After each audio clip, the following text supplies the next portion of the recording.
और चलिए सीधे आपको लिए चलते हैं राजधानी भोपाल। राज्य स्तरीय कॉन्क्लेव का शुभारंभ मुख्यमंत्री डॉक्टर मोहन यादव आज करने वाले हैं। कुशाभाऊ ठाकरे सभागार में आयोजन और ये तस्वीरें आप देखिए, सीएम यहां पर पहुंच चुके हैं। केंद्रीय संस्थानों के योगदान पर आज इस कॉन्क्लेव में चर्चा होगी। तो वहीं वन इंस्टीट्यूट वन प्रॉमिस का आयोजन और इसी थीम पर आज ये कॉन्क्लेव। जो अपने संकल्पों से हर प्रयास को सिद्धि तक पहुंचाने के लिए दृढ़ संकल्पित है। जोरदार तालियों के साथ यशस्वी मुख्यमंत्री जी का हार्दिक स्वागत है। और अब हम आग्रह करते हैं आदरणीय मुख्य कार्यपालन अधिकारी श्री विभाष ठाकुर, जो अपने संकल्पों से हर प्रयास को सिद्धि तक पहुंचाने के लिए दृढ़ संकल्पित है। जोरदार तालियों के साथ यशस्वी मुख्यमंत्री जी का हार्दिक स्वागत है। और अब हम आग्रह करते हैं आदरणीय मुख्य कार्यपालन अधिकारी श्री विभाष ठाकुर, जो अपने संकल्पों से हर प्रयास को सिद्धि तक पहुंचाने के लिए दृढ़ संकल्पित है। जोरदार तालियों के साथ यशस्वी मुख्यमंत्री जी का हार्दिक स्वागत है। और अब हम आग्रह करते हैं आदरणीय मुख्य कार्यपालन अधिकारी श्री विभाष ठाकुर, जो अपने संकल्पों से हर प्रयास को सिद्धि तक पहुंचाने के लिए। तो तस्वीरें आप देख रहे हैं राजधानी भोपाल से। भोपाल के कुशाभाऊ ठाकरे सभागार में समृद्ध मध्य प्रदेश @2047 समृद्ध मध्य प्रदेश 2047 को लेकर के ये राज्य स्तरीय कॉन्क्लेव आयोजित की गई है। आज भोपाल में इसका आयोजन रखा गया है। कुछ ही देर में मुख्यमंत्री डॉक्टर मोहन यादव इसका शुभारंभ करेंगे। देखिए, कॉन्क्लेव में मुख्यमंत्री की मौजूदगी है। आपको बता दें, मुख्यमंत्री डॉक्टर मोहन यादव ने contribution of centrally funded institution for समृद्ध मध्य प्रदेश @2047 इस विषय पर इस कॉन्क्लेव को आज रखा गया है। कॉन्क्लेव का आयोजन भोपाल में हो रहा है। कॉन्क्लेव का शुभारंभ मुख्यमंत्री करेंगे। इसकी जो मुख्य थीम है वो वन इंस्टीट्यूट वन प्रॉमिस है। आपको बता दें, इस कॉन्क्लेव में, इस आयोजन में केंद्रीय संस्थानों के योगदान पर चर्चा करते हुए वर्ष 2047 तक समृद्ध मध्य प्रदेश के विजन को तैयार करने और उसके संस्थागत स्तर पर ठोस संकल्प तय करने पर मंथन किया जाएगा। तो ये सीधी तस्वीरें राजधानी भोपाल से आप देख रहे हैं। लाइव तस्वीरें आपको दिखा रहे हैं। आदरणीय डायरेक्टर मध्य प्रदेश हिंदी ग्रंथ अकादमी श्री अशोक कड़ेल जी का स्वागत करें। उनको सम्मान स्वरूप शॉल, श्रीफल और स्मृति चिन्ह भेंट करने का कष्ट करें। तालियों के साथ हृदय से स्वागत है आदरणीय निदेशक मध्य प्रदेश हिंदी ग्रंथ अकादमी श्री अशोक कड़ेल जी का।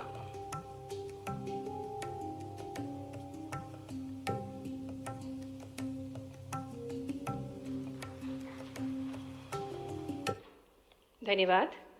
और अब हम कार्यक्रम के अत्यंत महत्वपूर्ण चरण में मैं आमंत्रित करती हूं प्रोफेसर राजीव दीक्षित जी, उपाध्यक्ष Atal Bihari Vajpayee institute of good governance and policy analysis Bhopal Madhya Pradesh को, कि वे विशेष उद्बोधन से हम सभी को अभिभूत करें।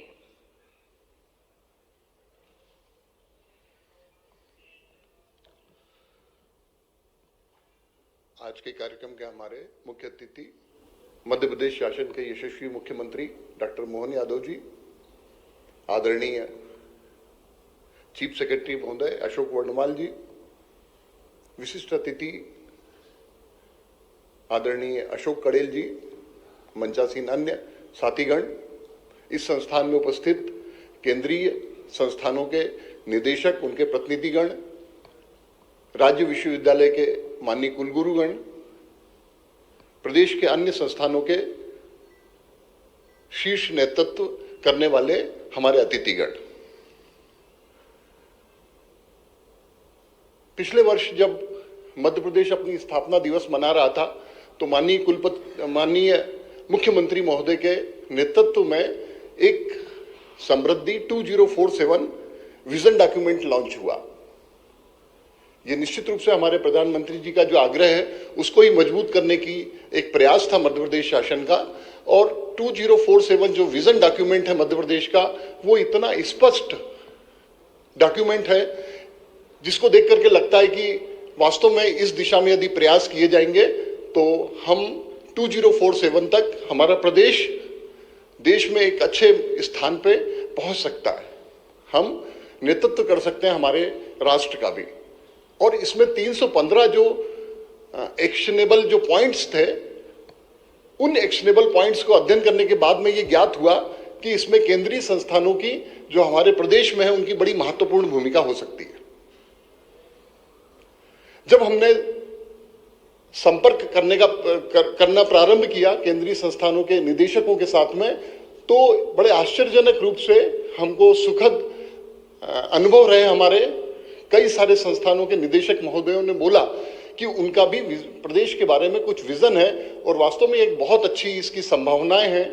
और फिर धीरे धीरे इस कार्यक्रम का स्वरूप विकसित हुआ। मैं आपको बताना चाहता हूं कि जब हम लोग इस संबंध में बात कर रहे थे तो हम लोगों ने जितनी थीम्स थी उन थीम्स के आधार पे जो इंस्टीट्यूशंस हैं उनको 7 कैटेगरी में डिवाइड किया और ये 7 कैटेगरी का प्रतिनिधित्व आज हमारे बीच है। मैं थोड़ा सा इसके बारे में डिटेल में बताना चाहता हूं। Agriculture, forestry and rural development. हम सोच नहीं सकते थे जो 10-12 साल के अंदर कहां से कहां समय चला गया।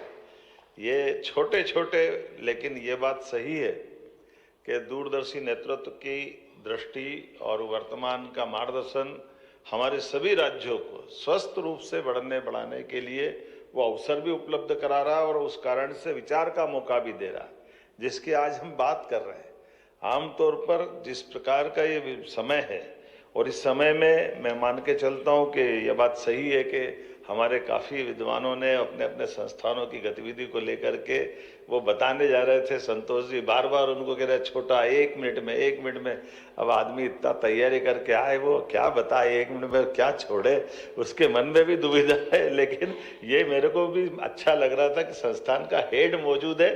आप शायद वो काउंटिंग करा रहे हो उनके माध्यम से कि वो अपनी बात करते हुए अपनी उपस्थिति के आधार पर अपने मन के बाकी के दूसरे सत्र में विस्तार से बात करेंगे। अच्छी बात है। मैं आप सबको मध्य प्रदेश सरकार की ओर से नमस्कार करता हूं, आपको बधाई देता हूं आपकी भूमिका के लिए। जब नमस्कार तुम कर रहा हो तो दिल से अपने आप के अंदर जोड़ने का प्रयास भी आप करेंगे। थोड़ी सी देर लगी लेकिन समझ में तो आ ही गया कि हमारे लिए उत्साहवर्धन के लिए 2 हाथ के बीच के आने वाली आवाज भी हमारे लिए समुद्र में ऊपर से नहीं सामने से छलांग लगाने का मौका देती। कितना अच्छा लगता बदलते समय में, आज की दौर में जब हम बात कर रहे हैं। सच में ये कई प्रकार से हमारे देश की अतीत की वो सारी गौरवशाली अच्छाइयों की बात करें वो अपनी बात है, लेकिन आज के समय में भी कितनी, केवल तुलना करो 2-3-4 बातों को बताऊंगा, लंबी बात तो नहीं करूंगा। आपने देखा हो कि देश आजादी के समय घटनाक्रम दुनिया के अंदर भी देखेंगे। एक इजराइल जैसा देश जो हमारे 1 साल बाद आजाद होता दिखाई दे रहा, वो 48 की बात है। जर्मनी, जापान और बाकी सब हालत क्या हुई हमको मालूम है। जापान तो क्या तबाह हुआ सेकंड वर्ल्ड वॉर में, छिपा हुआ नहीं, अमेरिका के परमाणु बम के बाद। लेकिन जापान, इजराइल, खुद हमारा ये पड़ोसी देश और तमाम प्रकार से आप कभी देखो, कल्पना करो तुलनात्मक रूप से कुछ समय पहले तक पाकिस्तान की इकोनॉमी भारत से अच्छी मानी जाती थी। पाकिस्तान जैसा देश जो हमसे अलग हुआ था उसकी अपनी दुनिया, लेकिन समय के साथ जो घटनाक्रम घटते गए। लेकिन आज के इस अवसर पर यशस्वी प्रधानमंत्री ने न केवल हमारी उन सारी बातों का एहसास कराया, आप अंदाज लगा लो देश के दुश्मनों से निपटने के लिए जाबाज सैनिक बैठे, इनके लिए जोरदार ताली बजाओ। हमारे अपने दुनिया के 3 देश ऐसे हो गए हैं जो अपने देश से निपटने के लिए हमारी सीमाओं को छोड़ो। वो गया समय जब बॉर्डर के अंदर आकर के वो हमारे सैनिकों के सर काट के ले जाते थे। बड़ा कठिन और चुनौती का दौर था, लेकिन आज वो दौर बदला है। हमने हर प्रकार से, थल में, जल में, हवा में, सब प्रकार से, और अब तो नई ड्रोन टेक्नोलॉजी के माध्यम से युद्ध का भी स्वरूप बदल गया।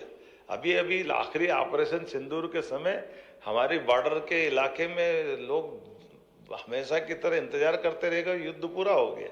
मालूम पड़ा यहाँ कुछ हुआ ही नहीं, ऊपर से ही सब कुछ हो गया जो होना। ये जो समय बदला है, इस समय बदलते समय को वाच करने की जरूरत भी। और इस तरह से आज जब मैं आपसे बात कर रहा हूँ, कई चुनौतियां भी हमारे सामने। चुनौतियां कैसी है? अभी किसी भी स्कूल के, कॉलेज के कार्यक्रम में हम जाते हैं, आप अपन सभी जाते हैं, हम क्या जाते हैं, और कॉमन बात करें कि हम में से, परिवार में से बताइए आप खेती किसानी वाले परिवार कितने हैं? कमोबेश 99% लोग हाथ खड़े करेंगे, हम खेती किसानी के परिवार। लेकिन अब उनसे पूछो खेती कौन करना चाहता है, एक हाथ नहीं उठेगा। तो ये क्या हो रहा है?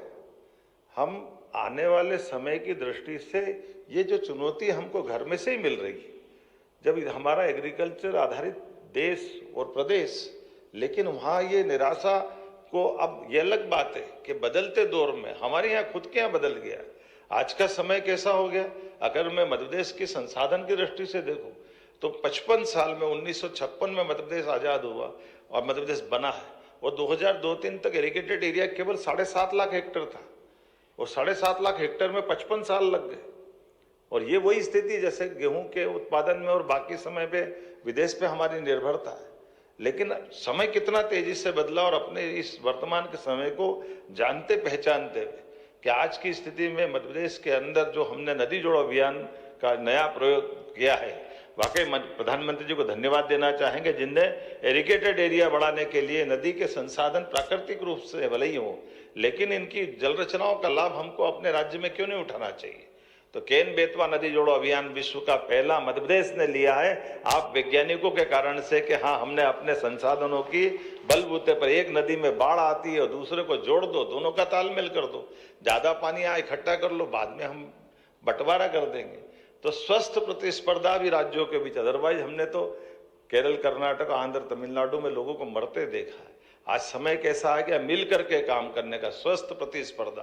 राज्य आगे बढ़े तो देश आगे बढ़ेगा, लेकिन राज्य के आगे बढ़ने में परस्पर भाव स्वभाव बदलने की जरूरत है। राजस्थान के साथ 20 साल से हमारा पानी का बंटवारे का निर्णय नहीं हो रहा था। अब सबको मालूम है राजस्थान पानी की कमी का एक बहुत बड़ा कारण से उसका विकास पहले का अटकता है, लेकिन पीकेसी योजना के माध्यम से हमने पार्वती, काली सिंध, चंबल योजना का जल देकर 15 जिले उनके, 15 जिले हमारे। हनुमान जी की जब बात चली तो हनुमान जी पे 2 और उनके गुण है, हम सब ने हनुमान चालीसा पढ़ा होगा, अष्ट सिद्धि 9 निधि के दाता।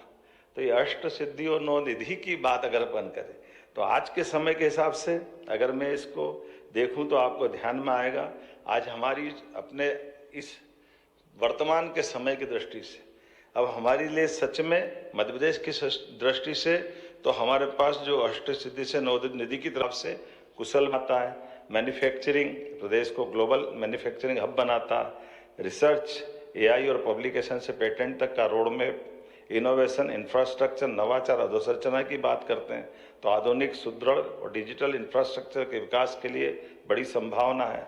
डिजिटलाइजेशन, एआई और डिजिटल पब्लिक को हमारे इंफ्रास्ट्रक्चर से जोड़ करके सुशासन की तरफ जाने का मार्ग मिलता है।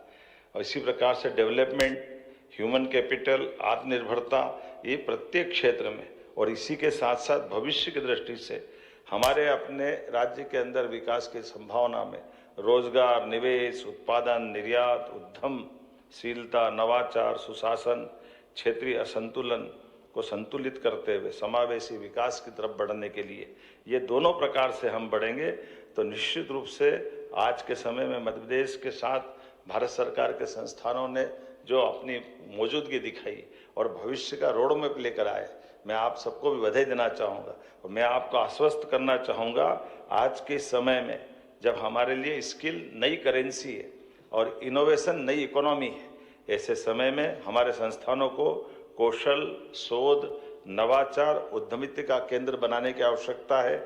और पब्लिकेशन से पेटेंट तक, पेटेंट से प्रोटोटाइप तक, प्रोटोटाइप